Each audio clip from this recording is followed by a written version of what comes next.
title of this mini podcast is Common Sense. The greatest generation that Tom Brokaw refers to in his book grew up in the Great Depression and fought World War II. They had little education and tons of common sense. These people sent their children to college, often with less than a high school education themselves. It seems we've gotten away from using that which we were born with and are attempting to substitute knowledge for know-how.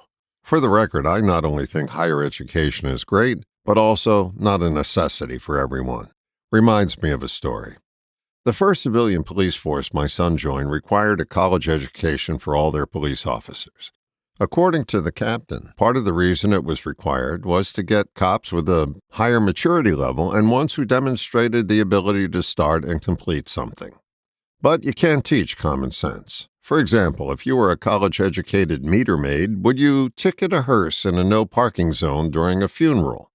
Such was the case some years ago in Milwaukee. Common sense had taken a back seat in that instance. We all have it, but it's being used less frequently.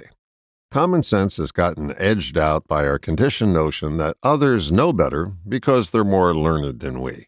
These are the people who argue which college is better. Here's the rub.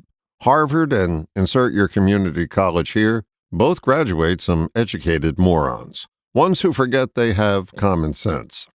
There was a candidate for the U.S. Senate some years back who fudged her educational credentials. In this age of fact-checking and a 24/7 news cycle, it appears she didn't use her common sense when padding her educational resume. Often we want to appear to be who we are not. We add layers and layers to ourselves in order to impress others. My mother and father, part of that greatest generation, never had a problem saying what they did.